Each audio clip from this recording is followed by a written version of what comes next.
एक गांव में हीरालाल नाम का एक आलसी किसान अपनी पत्नी सरला के साथ रहता था। वो दिन रात बड़े बड़े सपने देखता रहता था। उसकी पत्नी दिन रात खेतों में मेहनत करती और हीरालाल पूरे दिन पेड़ की छाया में बैठकर अपने सपनों में खोया रहता। उसके पास संपत्ति के नाम पर थोड़ी सी जमीन, एक झोपड़ी और सिर्फ 2 बैल थे। शादी के काफी साल बाद भी वो संतान सुख से वंचित था। उसकी पत्नी अपने पति के आलस से बहुत परेशान रहती थी। आज भी उसकी पत्नी जब खेत से वापस लौटी तो हीरालाल को आराम करते हुए देखकर वो आग बबूला हो गई। सारा दिन बैलों की तरह खेतों में काम करती हूँ, फिर ऊपर से घर पर आकर सारा खाना भी बनाना पड़ता है और तुम सारा दिन चारपाई ही तोड़ते रहते हो। अरे क्यों चिंता करती हो सरला, बस कुछ दिनों की बात और है, उसके बाद हम दोनों पैसों में नहाएंगे। हीरालाल की बात सुनकर सरला अपना माथा पीट कर बोली, कुछ दिनों में क्या हो जाएगा जी? हे भगवान, मेरी तो किस्मत ही फूट गई कि मुझे तुम्हारे जैसा आलसी पति मिला। काम धंधे में हाथ तो बटाते नहीं हो, बस पड़े पड़े मुंगेरी लाल के जैसे हसीन सपने देखते रहते हो। तुम्हारे बेतुके सपने सुनते ही मेरा आधा जीवन कट गया। एक तो भगवान ने मुझे तुम्हारे जैसा आलसी पति दिया और ऊपर से संतान सुख से भी वंचित कर दिया।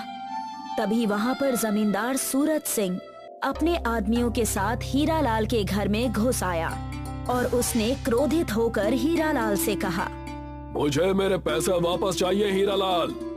मैं कुछ दिनों में आपकी एक एक पाई लौटा दूंगा जमींदार साहब।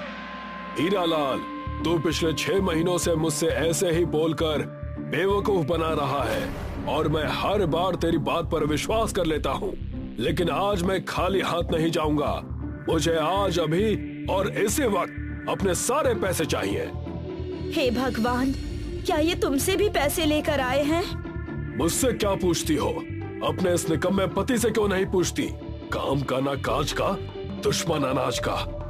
जमींदार की बात सुनकर सरला फूट फूट कर रोकर कहने लगी, हे भगवान, ये कैसा पति दिया है तूने?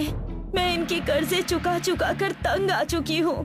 कल ही तो मैंने बिरजू नाई को पैसे दिए थे, ये उससे भी पैसे लेकर आ गए थे। अपनी पत्नी को रोते हुए देख हीरालाल भावुक हो गया। वो हाथ जोड़ते हुए सूरत सिंह से बोला, मुझे थोड़ी सी मोहलत और दे दीजिए। मैं इस बार पक्का वादा करता हूँ कि मैं कुछ दिनों में आपकी सारी रकम लौटा दूंगा। मैं कैसे यकीन कर लूं? तू दिन भर कुछ काम तो करता नहीं है, तेरी पत्नी ही तेरे घर का खर्चा चलाती है। कल से मैं भी अपनी पत्नी के साथ खेतों में काम करूंगा।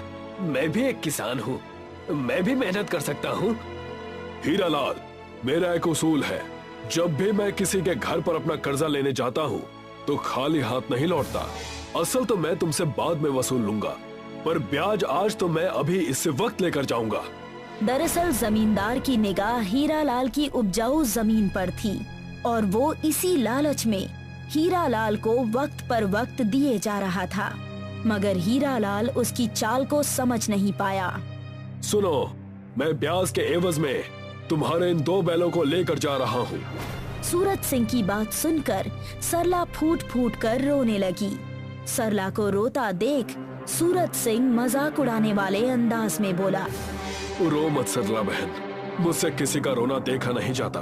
मैं तुम्हारे बैल ले जा रहा हूँ, लेकिन उसके बदले में ये मुर्गी तुम्हारे लिए देकर जा रहा हूँ। तुम तब तक इस मुर्गी से अपने खेतों में हल चला लेना। वो उन लोगों का मजाक उड़ाता हुआ वहाँ से चला गया।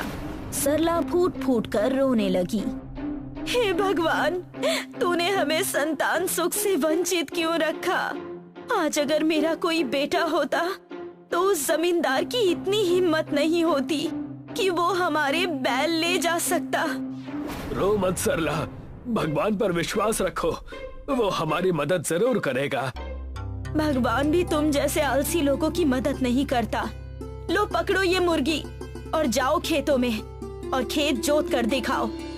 इतना कहकर सरला गुस्से में घर से बाहर चली गई और कब हीरालाल लेटकर सोचते सोचते गहरी नींद में सो गया, उसे पता ही नहीं चला। सुबह जब हीरालाल की आंख खुली तो उसके सामने एक पीले रंग का अंडा पड़ा हुआ था। वो अंडा चमक रहा था। उसने अंडे को उठाकर देखा तो वो अंडा सोने का था। हीरालाल ने तुरंत अपनी पत्नी को उठाया। हे भगवान, कल ही इस आदमी के बैल छीने हैं, फिर भी ये अपनी हरकत से बाज नहीं आया। अभी भी सपने देख रहा है ये। हीरालाल ने वो अंडा सरला को पकड़ा दिया। ये तो सोने का ही अंडा है। हाँ सरला, अब हम इस सोने के अंडे को बाजार में बेचकर जमींदार का सारा कर्जा चुका देंगे और देखते ही देखते हम माला माल हो जाएंगे। सरला के हाथ से अंडा गिरकर टूट गया। टूटे अंडे में से सोने की पीली पीली किरणें फूट पड़ी और देखते ही देखते उन किरणों ने एक इंसान का रूप धारण कर लिया, मगर उसका पूरा शरीर पीला सोने के जैसा था। ये देखकर सरला और हीरालाल डर गए। उन्हें डरा देखकर सोने का इंसान बोला, डरो मत, अंडा आपके हाथों से टूटा है तो मैं आपका पुत्र हूँ और आज से आप मेरी माँ। ये सुनकर सरला की आंखों में आंसू आ गए। लगता है भगवान ने मेरी सुन ली। अगर मेरा बेटा होता तो मैं उसका नाम रमेश रखती। आज से मैं तुझे रमेश कहकर बुलाऊंगी। आप दोनों अब बिल्कुल भी परेशान ना हो, आज से मैं हल चलाऊंगा। लेकिन तुम कैसे चलाओगे बेटा? बैल तो जमींदार छीन कर ले गया है। आप चिंता मत कीजिए माँ, मुझे हल चलाने के लिए बैल की जरूरत नहीं है। मुझ में अकेले ही 100 बैलों की शक्ति है।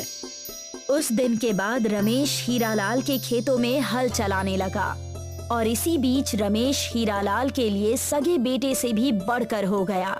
कुछ ही महीनों में हीरालाल की फसल तैयार हो गई, मगर फसल जैसे ही कटी तो सारी की सारी फसल सोने की बन गई। ये सब आपका है बाबा।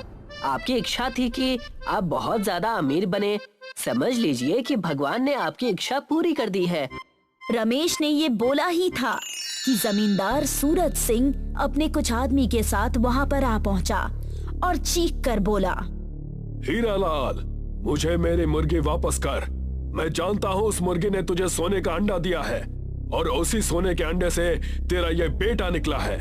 जब तेरे घर पे ये चमत्कार चल रहा था तो उस वक्त मेरे घर पर बर्तन मांजने वाली नौकरानी दूर से इस मंजर को देख रही थी, मगर उस बेवकूफ औरत ने मुझे ये घटना आज बताई। और हाँ, तेरी ये सोने की फसल भी मेरी है। तुम चाहो तो ये सारे सोने की फसल ले जाओ, मगर मुझसे मेरे बेटे को मत छीनो।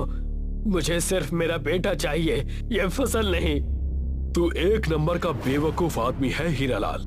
मुझे ये तेरा सोने का इंसान नहीं चाहिए। मुझे वो सोने का अंडा देने वाली मुर्गी और ये फसल चाहिए। तभी वहाँ एक ऋषि प्रकट हुए और गुस्से से जमींदार की ओर देखकर बोले, ये जादुई मुर्गी मुझे एक देवता ने भेंट की थी। मैं ध्यान में मग्न था और तू उसी का फायदा उठाकर इस मुर्गी को चुरा कर ले आया। बेवकूफ, मैं तुझे श्राप देता हूँ, तू अभी और इसी वक्त पत्थर का बन जा। ऋषि के इतना कहते ही जमींदार और उसके सारे आदमी पत्थर के बन गए और वो मुर्गी उस ऋषि के पास आ गई। ऋषि ने हीरालाल से कहा, क्या तुझे ये सोने की फसल चाहिए?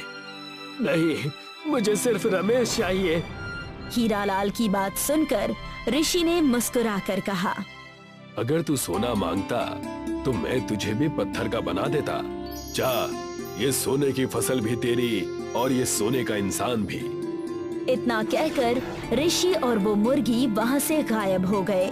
हीरालाल के सारे सपने सच हो गए थे।